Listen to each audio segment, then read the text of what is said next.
স্থানটি হবিগঞ্জ জেলার নবীগঞ্জ উপজেলার রুদ্রগ্রাম। এটি পাহাড়ি এলাকায়, এইখানে বসবাস করেন। আপনার নাম কি বললেন? কয়সর আলী মিয়া। তিনি এই যে বাঁশ বেতের জিনিস তৈরি করেন। আপনি কত বছর যাবত এই জিনিসগুলো তৈরি করতেছেন?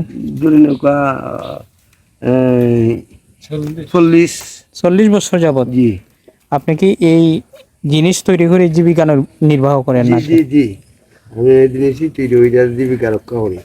দৈনিক কত টাকা আপনার রোজগার হয়? না বেশ নাই, 500-700 হয়। 500-700 টাকা না? জি হয়। 5 থেকে 700 টাকা আপনার আয় হয়। হয়। এই বাঁশগুলা কোথায় পান? আমি কিনে আনি। বাঁশগুলা কোথা থেকে কিনে আনেন? ওই গ্রাম থাকি। গ্রাম থেকে না? জি হয়।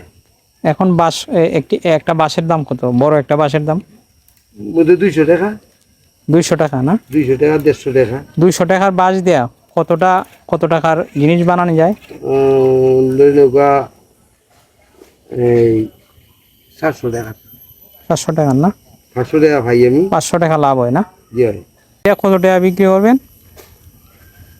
এটা এটা আপনার আমরা পাইকারি বিক্রি করি 80 টাকা করি, আর এমনি খুচরা বিক্রি 100 টাকা করি। হুম।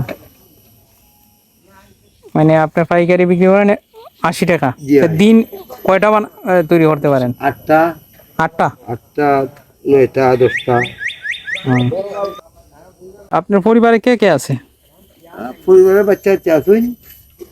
আচ্ছা, তারা লেখাপড়া করে? না, গরিব মানুষ কি লেখাপড়া করাইমু, পারি না তো। যাই হোক, আপনার বাসা কোনটা? ওই তো না। এটাই না? এটা আপনার কাজই হলো মানে এইগুলা তৈরি করা না? জি হয়। কেমন লাগে এইগুলা জিনিস যে তৈরি করতেছেন? কষ্ট আছে আমার, মেহনত আছে। এগুলো তৈরি হতে তো মেহনত করি। আর কোনো পেশায় গেছেন না? না আর কোনো পেশা নাই আমার, ওই পেশা।